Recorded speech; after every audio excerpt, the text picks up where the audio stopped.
going to start this chapter, India after independence. In this chapter, till now, I have discussed with you problems faced by constitution makers or Indian government after independence. Then we have discussed features of constitution. Various features of constitution I have discussed with you.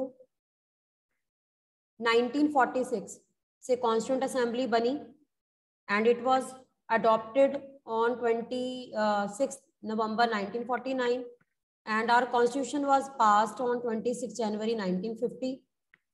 The number of features we have discussed in this.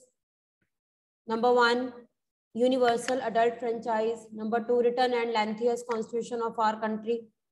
Then equality before law. Equality is given to all, irrespective of caste, color, gender, place of birth.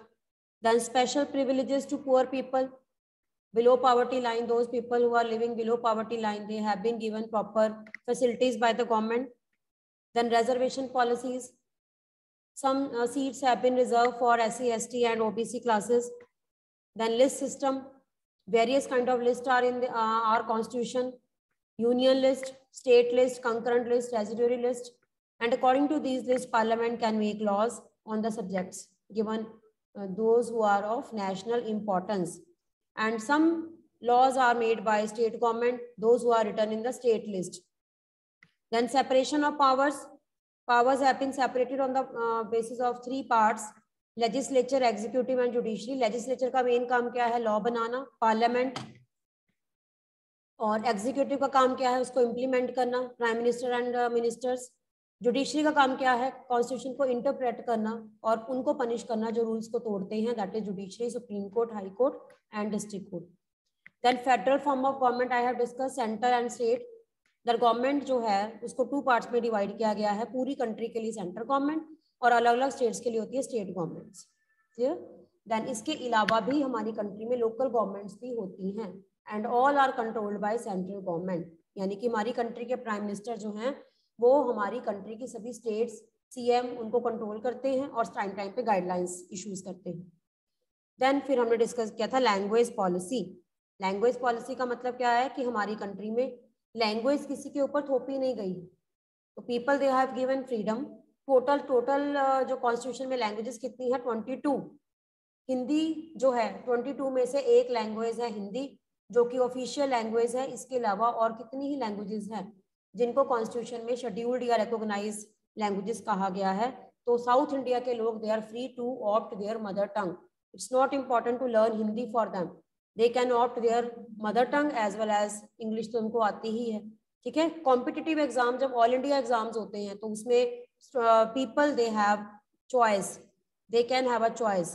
ठीक है. वो किसी भी language में paper दे सकते हैं. तो ये जैसे ऑल इंडिया लेवल के ऊपर कॉम्पिटिटिव एग्जाम जो होते हैं, रेलवे सर्विसेज होती है, बैंकिंग सर्विसेज होती है, उसमें लैंग्वेजेस की चॉइस जो है वो रखी गई है. क्लियर? देन इसके बाद हमने डिस्कस किया था independent judiciary. In our country judiciary has been kept independent from the control of legislature and executive. इसका मतलब है हमारी कंट्री में जो जजेस हैं they are not under the control of prime minister, they are free to take decisions. ठीक है. जजेस जो है वो अपने जो भी डिसीजन लेते हैं वो फ्री होती हैं. उनके ऊपर किसी भी तरह से कोई भी जो है वो प्रेशर नहीं होता या कोई इंटरफेरेंस नहीं होती. तो ये सारे जो फैक्टर्स हैं हमारी कंट्री के हैं, कॉन्स्टिट्यूशन के हैं, जो हमारी कॉन्स्टिट्यूशन को one of the finest best constitution बनाते हैं. ये हमारी कंट्री को इंडिपेंडेंस के बाद हमारी कॉन्स्टिट्यूंट असेंबली ने अडॉप्ट किया. 26 जनवरी रिपब्लिक डे हम सेलिब्रेट करते हैं. इसका मतलब है हमारी कंट्री का कॉन्स्टिट्यूशन रिटन फॉर्म में है जिसमें सभी written set rules and regulations लिखे गए हैं और हमारी कंट्री की गवर्नमेंट जो है वो इन रूल्स एंड रेगुलेशंस के अकॉर्डिंग जो है वो वर्क करती. क्लियर? तो अब इसके बाद अब हम नेक्स्ट जो है वो टॉपिक हम डिस्कस करेंगे, that is formation of states. Formation of states इसका मतलब क्या है कि इसमें हमने ये बताना है कि हमारी कंट्री जिसमें कितनी सारी प्रॉब्लम्स थी, कोई लैंग्वेज की प्रॉब्लम थी, ये सारी की सारी प्रॉब्लम्स एक ही बार में सॉल्व नहीं हुई. Many people they demanded different kind of you can say they expected something different. ठीक है. अब जरूरी नहीं होता कि जो लोग गवर्नमेंट से चाहते हैं गवर्नमेंट उनको फुलफिल कर देती है. कई बार क्या होता है कि लोगों की डिमांड्स कुछ और होती हैं लेकिन गवर्नमेंट उनको फुलफिल नहीं कर पाती है। ऐसे में लोग फिर क्या करते हैं, लोग मूवमेंट्स करते हैं, हड़ताल, बंद, या कितनी तरह की, जैसे आजकल आपने जब आपने इस रिसेंटली दिल्ली में जो हुआ उसका आपने मूवमेंट्स का एग्जांपल देखा कि कैसे फार्मर्स ने मूवमेंट्स चलाई और जो भी राइट जो उनके राइट्स थे, ठीक है, उनको यूज किया। और इस तरह से हमारी कंट्री में लोग मूवमेंट्स के द्वारा, स्ट्राइक्स के द्वारा, रैलीज के द्वारा अपनी डिमांड्स गवर्नमेंट के सामने फॉरवर्ड करते हैं और गवर्नमेंट उनको फुलफिल करती है। तो ऐसे ही हमने अब पढ़ना है formation of states. Formation of states में हमने पढ़ना है कि हमारी कंट्री में आज जो स्टेट्स हैं वो पहले नहीं थी। Earlier it was not like that. ठीक है, आज हमारी कंट्री में जितनी भी स्टेट्स हैं, earlier it was not like that. अगर आपकी बुक में आप मैप देखोगे ना, you can see differences modern India और अलग अलग जो है मैप के अलग अलग, ये अलग अलग 3 मैप आपको अलग अलग टाइम के बारे में बताते हैं। ठीक है, तो इसमें हमने देखा है कि कैसे पहले प्रिंसली स्टेट्स, पिंक कलर का एरिया जो शो किया गया है, तो दूसरा कलर जो है वो ब्रिटिश इंडिया। उसके बाद फिर इंडिपेंडेंस के बाद, यानी कि 1 नवंबर 1956, इंडिपेंडेंस के बाद जैसे 1 नवंबर 1956 को हमारी कंट्री में किस तरह से स्टेट्स जो हैं उनको रीऑर्गेनाइज किया। और उसके बाद इंडियन स्टेट्स इन 1975 में आप देखोगे फिर से किस तरह से इंडिया की अलग अलग स्टेट्स जो हैं वो बनी। तो धीरे धीरे आप देखोगे कि पिंक कलर एरिया खत्म हो रहा है, मतलब प्रिंसली स्टेट्स खत्म हो रही हैं और धीरे धीरे उनको इंडिया का पार्ट बना लिया गया। तो we can't learn, we can't read whole of the states, हम सारी स्टेट्स तो नहीं लर्न कर सकते ना। तो some examples, through some examples we will understand how the demands for different people were recognized, कैसे लोगों की डिमांड्स को फुलफिल किया गया और कुछ स्टेट्स कैसे बनी, कुछ स्टेट्स जो है वो कैसे बनी, क्या वो पहले ऐसी थी, अगर नहीं थी तो क्या उनकी डिमांड्स। फॉर्मेशन ऑफ स्टेट्स, इसके लिए सबसे पहले आपको पता होना चाहिए कि जब हमारी कंट्री में जिस टाइम पर में नॉन कोऑपरेशन मूवमेंट या वो पर्टिकुलर टाइम था, उस टाइम पीरियड में 1920s के टाइम पीरियड में INC, इंडिया की सबसे oldest political party Congress party ने प्रॉमिस किया to form linguistic states, to form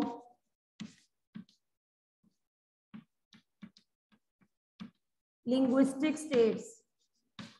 1920s में इंडियन नेशनल कांग्रेस ने ये प्रॉमिस किया कि जब हमें इंडिपेंडेंस मिल जाएगी, ठीक है, तो उस टाइम पीरियड में हम अपनी कंट्री को लैंग्वेज के बेसिस के ऊपर स्टेट्स जो है वो बनेंगे, यानी कि हर स्टेट की अपनी लैंग्वेज हो। उस टाइम पीरियड में उन्होंने ये प्रॉमिस किया। लेकिन बाद में, यानी कि जब हमारी कंट्री में बाद में जब मूवमेंट्स या ऑर्गेनाइजेशंस या जब कहते हैं रैलीज हुई, उसके बाद जब इंडिपेंडेंस मिली, ठीक है, और इंडिपेंडेंस के बाद इंडियन नेशनल कांग्रेस जो थी वो मेन पार्टी थी हमारी कंट्री। ठीक है, तो बाद में ये कह सकते कि Congress didn't take any step, Congress ने ये स्टेप नहीं लिया और स्टेट्स को लैंग्वेज के बेसिस के ऊपर नहीं बनाया गया। ठीक है, और इसमें हमने मेन बताना है कौन इनके अगेंस्ट है। Pandit Jawaharlal Nehru and deputy PM, उस टाइम पर में हमारी कंट्री के डेप्टी पीएम की भी पोस्ट थी। डेप्टी पीएम मतलब प्राइम मिनिस्टर से नीचे जो पोस्ट होती है। प्राइम मिनिस्टर कौन थे हमारी कंट्री के? Pandit Jawaharlal Nehru from Congress party. Deputy PM मतलब प्राइम मिनिस्टर से जो नीचे पोस्ट होती है, Vallabhbhai Patel. Both were against linguistic states. ठीक है, अगेन इवन महात्मा गांधी, तो 3 पर्सनैलिटीज आप याद रखो, Mahatma Gandhi, then Pandit Jawaharlal Nehru and Vallabhbhai Patel, they were against of these linguistic states. इनका ये मानना था कि हम किसी कंट्री को लैंग्वेज के अकॉर्डिंग नहीं डिवाइड करेंगे, स्टेट्स को लैंग्वेज के अकॉर्डिंग नहीं डिवाइड किया जाएगा। इस तरह से क्या होगा, हर स्टेट सिर्फ अपनी ही लैंग्वेज अगर प्रमोट करेगी तो ऐसे में यूनिटी, यानी कि कंट्री के लेवल के ऊपर यूनिटी नहीं आएगी।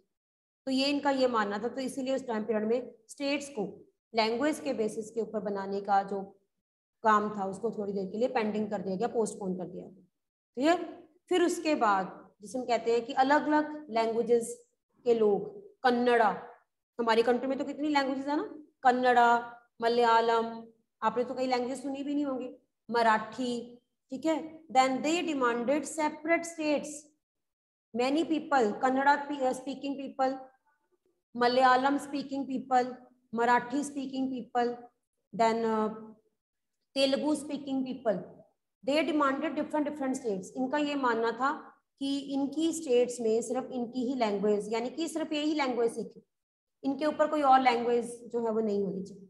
ठीक है, तो अल्टीमेटली धीरे धीरे जो है वो अलग अलग जो लोगों ने, अलग अलग लिंग्विस्टिक ग्रुप हमारी कंट्री में, उन्होंने डिमांड्स जो हैं वो ये गवर्नमेंट के आगे क्या डिमांड्स रखी कि हर स्टेट की अपनी एक लैंग्वेज होनी चाहिए।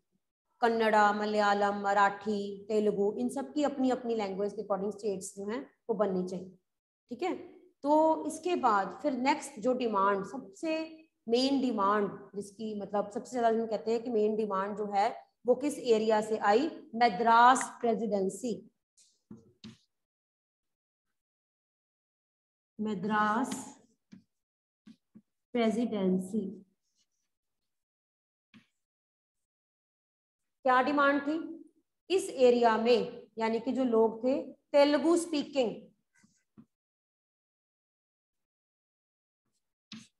Telugu speaking people, they wanted to form different state on the basis of language।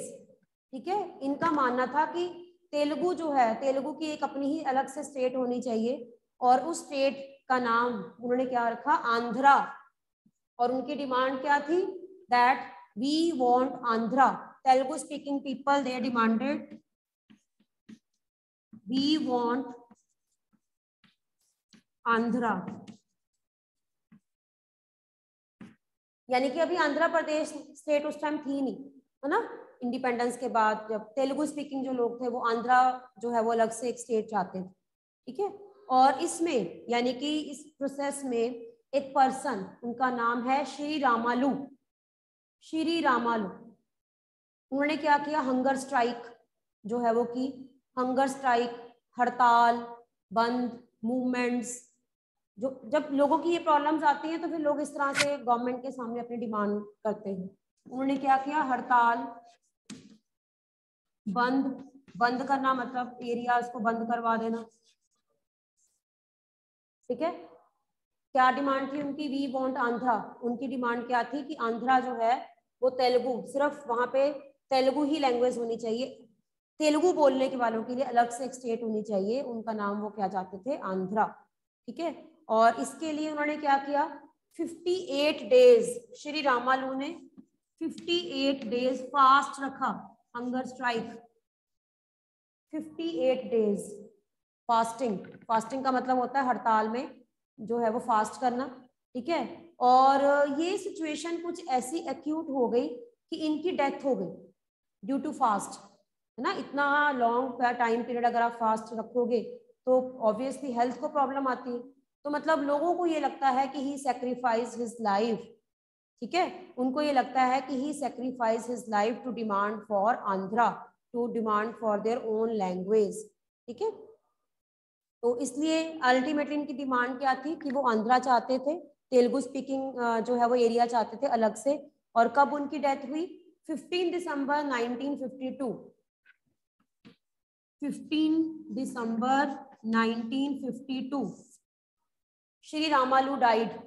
There demand was, क्या डिमांड थी? That they wanted that separate state should be there for Telugu speaking people, and उसका name वो क्या रखना चाहते थे? Andhra. We want Andhra. उसके लिए उन्होंने क्या किया? कंट्री स्टेट में, एरियाज में हड़ताल, लोगों ने इनको सपोर्ट किया, बंद का ऐलान करवाया, शॉप्स को बंद कर दिया, मार्केट को बंद करवा दिया। ठीक है, और 58 डेज तक लगातार उन्होंने फास्टिंग, फास्टिंग का मतलब होता है खाना ना खाना, पानी ना पीना, है ना। तो इस तरह से 15 दिसंबर 1952 को उनकी डेथ हो गई।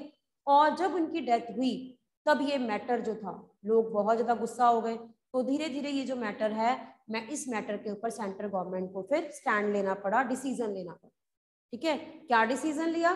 फिर अल्टीमेटली लोगों की जो है वो जीत हुई, और 1 अक्टूबर 1953, 1 अक्टूबर 1953 सेंट्रल गवर्नमेंट ने एक नया एक्ट पास किया जिसमें new state of Andhra came into being.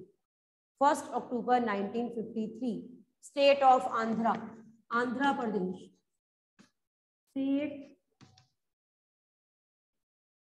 Of Andhra, ठीक है, स्टेट ऑफ आंध्रा जो है वो बनी, आंध्र प्रदेश नई स्टेट बनी, कौन सी डेट, 1 अक्टूबर 1953 state of Andhra came into being. और इस तरह से हम ये जस्ट मैंने एक एग्जांपल बताया कि जब लोग अपनी डिमांड्स आगे गवर्नमेंट को रखते हैं तो उसके लिए कुछ लोग हर तरह के एफर्ट करते हैं, हड़ताल करते हैं, रैलीज करते हैं, मूवमेंट्स करते हैं, बंद करते हैं, तो कहीं ना कहीं गवर्नमेंट को फिर उनकी बात सुननी पड़ती है, बिकॉज गवर्नमेंट इज आंसरेबल। अगर गवर्नमेंट नहीं सुनेगी तो जब प्रॉब्लम आई, जब उनकी डेथ हो गई तो लोग बहुत गुस्सा हो गए, तो इन लोगों के गुस्सा उनको पैसिफाई करने के लिए सेंट्रल गवर्नमेंट को फिर ये डिमांड माननी पड़ी कि आंध्र प्रदेश में सिर्फ कौन सी लैंग्वेज होगी, तेलुगु, यानी कि तेलुगु बोलने वालों के लिए अलग से स्टेट जो है वो बनाएगी, ठीक है। और अब आप ये सोचो कि जब एक स्टेट के लोगों ने डिमांड रखी तो धीरे धीरे धीरे बाकी स्टेट्स के लोग उनके डिमांड्स पे बढ़ती गई, वो भी चाहते थे कि उनकी स्टेट्स में भी उनकी जो है वो लैंग्वेज स्पीकिंग के अकॉर्डिंग स्टेट्स बननी चाहिए, ठीक है। और इस तरह से धीरे धीरे और भी बहुत सी स्टेट्स और भी बहुत से जो एरियाज थे उन एरियाज में से लैंग्वेज के related states, linguistic states, linguistic states का मतलब क्या होता है, लिंगुअल, यानी कि लैंग्वेज के बेसिस के ऊपर स्टेट्स बनाने की डिमांड जो है वो बाकी स्टेट्स से भी धीरे धीरे स्टार्ट होने लगी, ठीक है। फिर गवर्नमेंट को क्या करना पड़ा, फिर गवर्नमेंट को अल्टीमेटली एक डिसीजन लेना पड़ा। गवर्नमेंट ने क्या बनाया, state reorganisation commission, state reorganisation commission. States को फिर से रीऑर्गेनाइज किया जाए, फिर से उनको रीऑर्गेनाइज का मतलब है कि पूरी इंडिया के स्टेट्स को रीऑर्गेनाइज करके उनको स्टेट्स के अकॉर्डिंग जो है वो लैंग्वेज के अकॉर्डिंग कैसे डिवाइड किया जाए ताकि कंट्री में लोगों को लैंग्वेज के रिलेटेड कोई भी प्रॉब्लम ना आए। हाँ जी Bani, you want to ask something? Yes ma'am. Ma'am अब जैसे कि जो आंध्र प्रदेश के जो लोग हैं, अब मैम वो और भी तो लैंग्वेजेस बोलते होंगे ना, तो फिर ये कैसे मतलब इसका मतलब क्या है, जैसे पंजाब में पंजाबी, अब पंजाब में मराठी तो नहीं ना है, पंजाब में गुजराती यस तो नहीं मैम। ना है, ऐसे ही आंध्र प्रदेश के लोगों ने तेलुगु, वो तेलुगु लैंग्वेज जो है उसको प्रमोट करना चाहते थे, मदर टंग उनकी तेलुगु थी, तो वो नहीं चाहते थे कि वो कोई और लैंग्वेज सीखे, ये मतलब है। क्लियर? नो डाउट अपनी मर्जी से वो सीख सकते हैं, लेकिन उनके ऊपर उनको ये लगता था कि उनके अलावा कोई और लैंग्वेज उनके ऊपर इम्पोज ना की जाए, लैंग्वेज के बेस के ऊपर स्टेट्स बनाना, ये मतलब है। ये जैसे हम कहते हैं ना, हम कहते हैं पंजाब में पंजाब, अब हम कहते हैं पंजाब में पंजाबी है, महाराष्ट्र में मराठी है, गुजरात में गुजराती है, ठीक है। तो ऐसे, लेकिन पहले ऐसा नहीं होता था, पहले एरियाज बहुत बड़े बड़े होते थे और उन एरियाज में जैसे हरियाणा, आपको पता है हरियाणा और पंजाब पहले एक स्टेट था, earlier Punjab and Haryana was one state, ठीक है। लेकिन बाद में जब स्टेट रीऑर्गेनाइजेशन कमीशन बना तो बाद में इस कमीशन ने कई बड़ी बड़ी स्टेट्स को लैंग्वेज के अकॉर्डिंग स्मॉल पार्ट्स में डिवाइड कर दिया।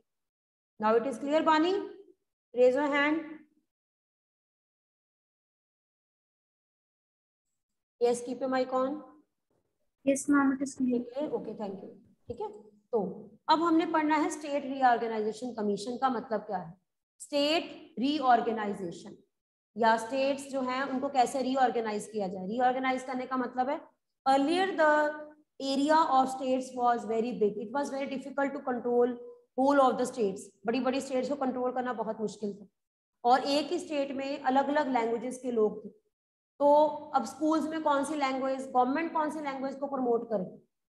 नाउ तो it is easy for Punjab government की हमारी ऑफिशियल मतलब जो डिपार्टमेंट्स हैं, जो पंजाब गवर्नमेंट के डिपार्टमेंट्स हैं वहाँ पे पंजाबी है। लेकिन जब किसी स्टेट में अलग अलग लैंग्वेज के लोग रहते हैं तो गवर्नमेंट को प्रॉब्लम आती है कि उनमें से कौन सी लैंग्वेज जो है ऑफिस में या डिपार्टमेंट्स में कौन सी लैंग्वेज जो है उसमें मेन वर्क किया जाए, है ना। तो इसलिए मेन प्रॉब्लम, ये प्रॉब्लम ना हो इसके लिए सेंट्रल गवर्नमेंट को क्या करना पड़ा, एक कमीशन बनाना पड़ा, उसको क्या कहा गया, स्टेट रीऑर्गेनाइजेशन कमीशन। ये कमीशन बना, इस कमीशन ने पूरे इंडिया में अलग अलग लैंग्वेजेस जो हैं उन लैंग्वेजेस को अच्छी तरह से स्टडी किया कि हमारी कंट्री में कौन कौन सी मेन लैंग्वेजेस, कितनी लैंग्वेजेस हैं और कितने % लोग हैं, यानी कि मेजर मतलब सबसे ज़्यादा लैंग्वेज कौन सी बोली जाती है या कौन सी लैंग्वेजेस हैं, उनके एरियाज कौन कौन से, कितना टाइम लगा होगा इनको, सारा इंडिया के बारे में पूरा डिटेल में स्टडी किया इन्होंने कि हर स्टेट में अप्रोक्सीमेटली कितनी तरह की लैंग्वेजेस बोली जाती हैं और उन लैंग्वेजेस में से कितने % मेजॉरिटी हैं, कितने माइनॉरिटीज। और कैसे उनको अकोमोडेट का मतलब होता है उनकी लैंग्वेज की प्रॉब्लम्स को कैसे सॉल्व किया जाए। और उसके बाद इस स्टेट रीऑर्गेनाइजेशन कमीशन ने कुछ अपनी, जिसे कहते हैं कि जो इन्होंने रिसर्च की, जो भी इन्होंने फाइंड किया, जो भी जितना भी इन्होंने लैंग्वेज के बेसिस के ऊपर रिकॉर्ड इकट्ठा किया, उसकी एक रिपोर्ट बनाई। दे प्रिपेयर्ड अ रिपोर्ट, और ये रिपोर्ट फिर गवर्नमेंट को कौन से ईयर में दी? 1956। क्लियर? इंपॉर्टेंट डेट्स याद रखो। When State Reorganization Commission was formed, they prepared a report and finally इन्होंने अपनी रिपोर्ट गवर्नमेंट को कब सबमिट की? 1956।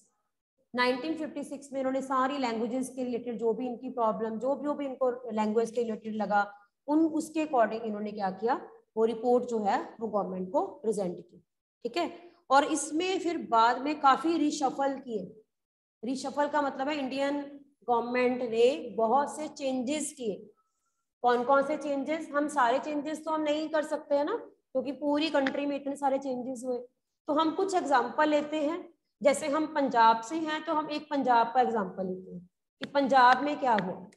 ठीक है, किस तरह से धीरे धीरे इंडियन गवर्नमेंट ने फिर कॉन्स्टिट्यूशन में चेंजेस किए गए और इस तरह से स्टेट्स को लैंग्वेज के बेसिस के ऊपर बनाया। एक हम एग्जांपल लेते हैं पंजाब का, एक लेते हैं बॉम्बे का। ठीक है, पहले 1960 बॉम्बे।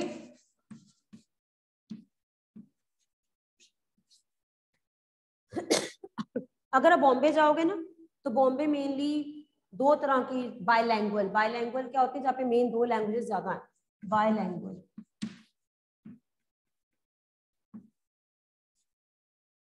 बायलैंग्वेज का मतलब क्या होता है? दो लैंग्वेजेस मेन है यहाँ पे, मराठी एंड गुजराती। तो बॉम्बे में मराठी एंड गुजराती।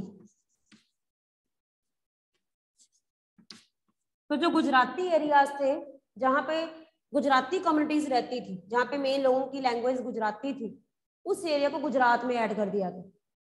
ठीक है, यानी कि जो बॉम्बे का कुछ एरिया था जहाँ पे गुजराती कम्युनिटीज ज्यादा रहती थी, जहाँ पे गुजराती स्पीकिंग लोग ज्यादा थे, तो 1960 में मतलब मेन जो है वो गुजरात स्टेट, यानी कि कुछ बॉम्बे का एरिया जो है वो गुजरात में ऐड कर दिया गया। ठीक है, ताकि जो लोग गुजराती बोलते हैं उनको प्रॉब्लम ना आए। तो बॉम्बे में अब मेन कौन सी लैंग्वेज है? मराठी। बॉम्बे की मेन जो लैंग्वेज है, अब जैसे महाराष्ट्र की लैंग्वेज क्या है? मराठी। और जो लोग बॉम्बे में रहते जिनकी लैंग्वेज गुजराती थी, तो उस पर्टिकुलर एरियाज को गुजरात में ऐड कर दिया। ठीक है, तो जस्ट हम ये कहते हैं कि कुछ ऐसे एरियाज थे जिन एरियाज में गुजराती बोली जाती थी, वो एरियाज गुजरात में ऐड कर दिए। इसके बाद इसी तरह से 1966, ये याद रखोगे, पंजाब।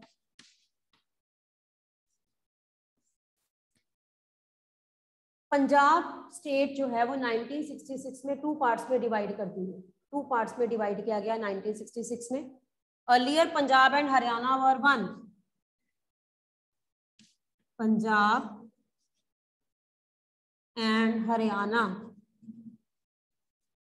पंजाब में पंजाबी थी, हरियाणा हरियाणवी। ठीक है, तो अब हरियाणवी जितने भी एरियाज थे उनको हरियाणा में रखा गया और पंजाबी एरियाज को पंजाब में रखा गया। तो 1966 पंजाब डे मनाते हैं हम। कब होता है पंजाब डे? 1 नवंबर 1966, जब पंजाब और हरियाणा पूरा एरिया पहले कंबाइन था। ठीक है, इसकी डिवीजन कर दी गई, हरियाणा को अलग बना दिया, पंजाब को अलग बना दिया। लेकिन अभी भी चंडीगढ़ जो है इनकी ज्वाइंट कैपिटल है और अभी भी चंडीगढ़ में पंजाब और हरियाणा के कॉमन ऑफिसेज हैं। हाई कोर्ट अभी भी कॉमन है, पंजाब और हरियाणा का हाई कोर्ट अभी भी चंडीगढ़ में ही है। और अभी भी बहुत से ऑफिसेज, अगर आप 17 सेक्टर में जाओगे ना तो वहां पे पंजाब के भी डिपार्टमेंट्स हैं और हरियाणा के भी डिपार्टमेंट्स हैं, क्योंकि कैपिटल सेम है। ठीक है, तो इस तरह से कई बार क्या होता है, लैंग्वेज की रिलेटेड प्रॉब्लम्स ना आए। तो कुछ जैसे चंडीगढ़ है, अब चंडीगढ़ में पता है क्या है, चंडीगढ़ में मोस्टली लोग पंजाबी भी बोलते हैं और अब वहाँ पे जाओगे ना वहाँ पे हरियाणवी भी बोलते हैं, क्योंकि वो हरियाणा की भी कैपिटल है ना। तो कई बार क्या होता है, किसी पर्टिकुलर एरिया को, चंडीगढ़ को टू पार्ट्स में डिवाइड नहीं कर सकते हैं, है ना, तो इसलिए उन्होंने कॉमन कैपिटल बना दिया, यूटी, यूनियन टेरिटरी बना दी।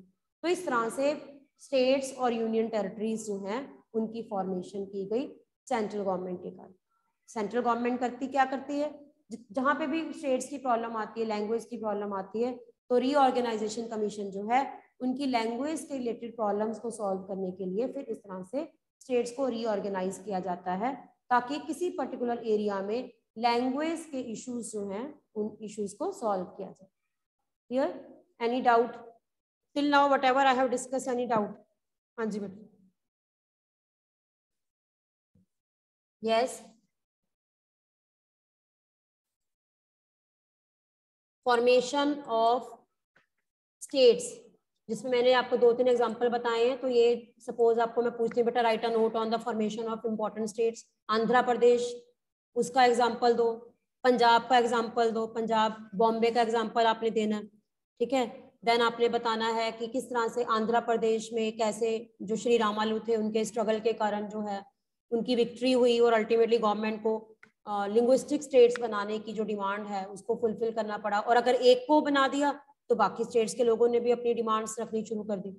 और इस तरह से धीरे धीरे जो लोग लैंग्वेज के रिलेटेड इश्यूज लेकर आते हैं तो गवर्नमेंट उनको पहले प्रॉपरली उनका प्रॉपर सर्च किया जाता है, प्रॉपर उसका डाटा कलेक्ट किया जाता है और उसके बेसिस के ऊपर फिर लैंग्वेज के इश्यूज को सॉल्व किया जाता है। क्लियर? अब पहले स्टेट्स 25 थी, फिर 29 हुई, फिर जम्मू एंड कश्मीर आर्टिकल 370 हटा दिया, अब 28 है, यूनियन टेरिटरीज हैं। तो इस तरह से स्टेट्स रीऑर्गेनाइजेशन जो है वो की जाती है। और कई बार क्या होता है, जो बहुत बड़ी स्टेट्स होती हैं उनको लैंग्वेज के अकॉर्डिंग एडमिनिस्ट्रेटिव पर्पस के लिए, ताकि एडमिनिस्ट्रेटिव इजी हो, उनको अलग अलग पार्ट्स में डिवाइड कर दिया जाता है। जैसे तेलंगाना, तेलंगाना जो स्टेट है वो आंध्र प्रदेश का ही पार्ट था, but now it is a different state, ठीक है। तो इस तरह से तेलंगाना जो है, तेलंगाना के भी कुछ ऐसे लोग थे जिन्होंने जो आंध्र प्रदेश से भी सेपरेट चाहते थे, तो उन्होंने अपनी अलग से तेलंगाना स्टेट की डिमांड की। ऐसे ही नॉर्थ ईस्टर्न, बहुत सी नॉर्थ ईस्टर्न स्टेट्स हैं, उनकी अपनी अपनी लैंग्वेजेस है, मणिपुर की अपनी लैंग्वेज है, नागालैंड की अपनी लैंग्वेज है। तो वो भी छोटी छोटी स्टेट्स है, देखा जाए तो एरिया छोटा सा ही है वो, लेकिन फिर भी उन 7 स्टेट्स जो हैं उन स्टेट्स को अलग अलग जो है वो कैटेगरी में रखा गया है, उनको अलग स्टेट्स का जो है वो रिकॉग्निशन दी गई। क्लियर? तो any doubt till now? We have discuss, first हमने डिस्कस किया challenges in front of Indian government, problems आई, पार्टीशन, रिहेबिलिटेशन, रिफ्यूजीज की प्रॉब्लम। फिर हमने डिस्कस किया features of constitution. Then we have discuss formation of states, जो states हैं उनकी रीऑर्गेनाइजेशन कैसे हुई, क्या क्या एग्जांपल्स आपने, कुछ एग्जांपल्स आपने पढ़े हैं इसमें, ठीक है। उसके बाद फिर हम अब नेक्स्ट बच्चे करेंगे दैट इज प्लानिंग। प्लानिंग का मतलब क्या है? अभी तक हमने ये तो देख लिया कि चलो कॉन्स्टिट्यूशन बना, इक्वालिटी दे दी गई, ठीक है। उसके बाद फिर हमने लैंग्वेज का इशू, कैसे लैंग्वेज के इशू को सॉल्व किया गया। अब मेनली जो है कि जब कोई कंट्री न्यूली इंडिपेंडेंट कंट्री होती है, उस कंट्री के पास रिसोर्सेज बहुत कम होते हैं, मनी कम होता है, गवर्नमेंट भी इतनी एक्सपीरियंस नहीं होती, ठीक है। तो ऐसी कंट्रीज में डेवलपमेंट के लिए हमारी इंडियन गवर्नमेंट ने डेवलपमेंट जो है हमारी कंट्री में किस तरह से डेवलपमेंट हुई। आज जो हम इंडिया देखते हैं 1947, 15 अगस्त 1947 के टाइम पर में ये इंडिया ऐसा नहीं था, बिल्कुल भी नहीं था। So many problems, poverty, unemployment, illiteracy, ठीक है, यहाँ पे थी, मनी नहीं थी, डेवलपमेंट नहीं थी। फॉरेन सेक्टर अगर हम देखें फॉरेन कंट्रीज के कंपैरेटिवली उस टाइम पर में हमारी कंट्रीज जो थी, इंडिया जो था वो बहुत, मतलब जिसे कहते हैं कि एक डेवलपिंग से भी, मतलब हम कह रहे हैं कि प्रॉपर डेवलप नहीं था। कैसे यहाँ पे डेवलपमेंट की गई? Planning for development.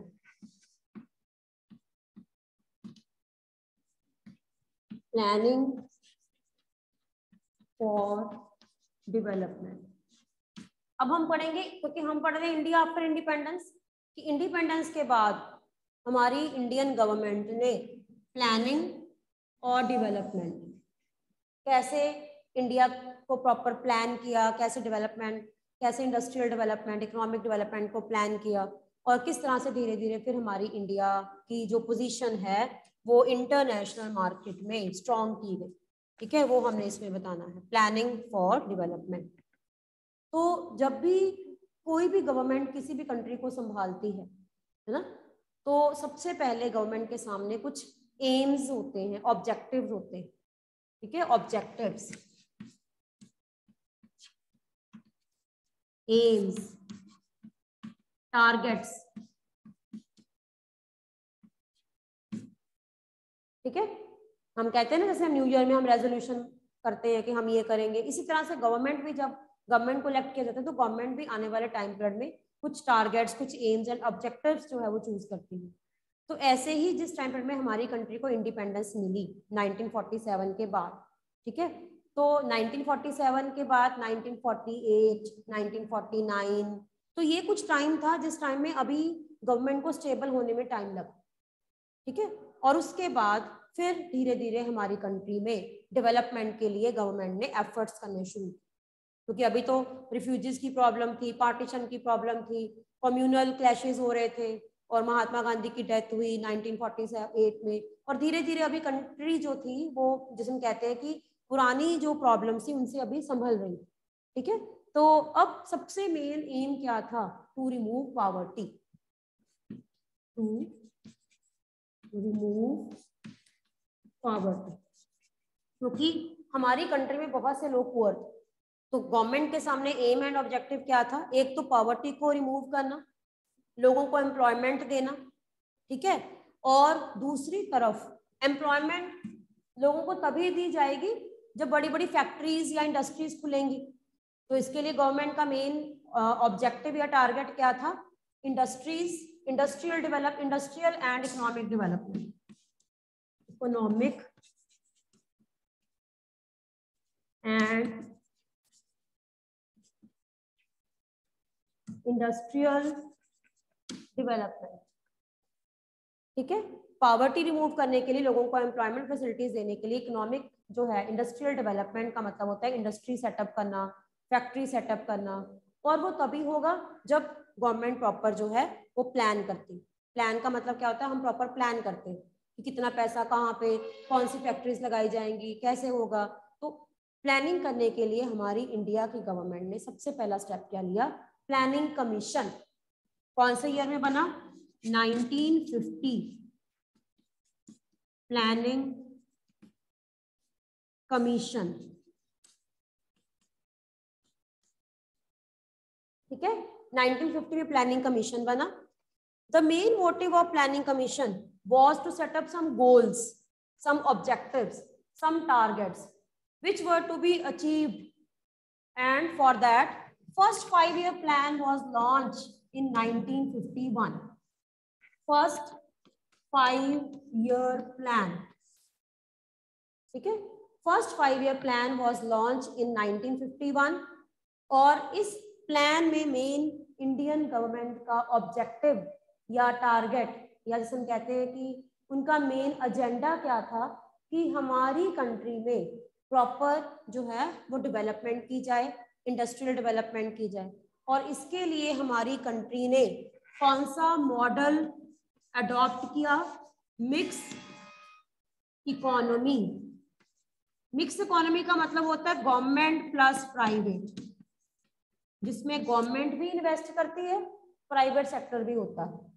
Mix economy का मतलब क्या होता है? गवर्नमेंट सेक्टर भी होता है और प्राइवेट सेक्टर भी होता है। गवर्नमेंट सेक्टर मतलब कुछ सोर्सेज गवर्नमेंट के अंडर होते हैं, कुछ सोर्सेज प्राइवेट। जैसे आज की अगर बात करें, जैसे एयरलाइंस है, एयरलाइंस गवर्नमेंट भी है और प्राइवेट भी है। बैंक्स गवर्नमेंट भी है, प्राइवेट भी है। ठीक है, तो कुछ सेक्टर्स गवर्नमेंट के अंडर होते हैं, कुछ सेक्टर प्राइवेट के अंडर होते हैं। तो 1951 में फर्स्ट 5-year प्लान, FYP मतलब 5-year प्लान लॉन्च किया गया, और इसके बाद फर्स्ट 5-year प्लान में ये देखा गया कि कंट्री में किस तरह से गवर्नमेंट सेक्टर, प्राइवेट सेक्टर को डेवलप किया जाए, प्रोडक्शन कैसे बढ़ाई जाए, फैक्ट्रीज लगाई जाए, प्रोडक्शन बढ़ाई जाए। ठीक है, प्रोडक्शन बढ़ेगी, चीजें बढ़ेंगी। ठीक है, और प्रोडक्शन बढ़ेगी तो उससे क्या होगा? देन जॉब्स, फैक्ट्रीज बढ़ेंगी तो जॉब्स इंक्रीज,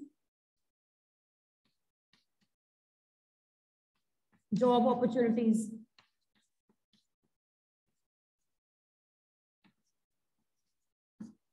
क्लियर? तो इस तरह से फर्स्ट 5-year प्लान जो था वो ये मेन गवर्नमेंट के टारगेट थे। ठीक है, नेक्स्ट पीरियड में हम करेंगे second 5-year plan. Second 5-year plan launch किया गया 1956 में, 5 years के बाद। ठीक है, तो उसमें हम देखेंगे कि गवर्नमेंट के क्या एम्स थे। Clear? Now I am going to end meeting.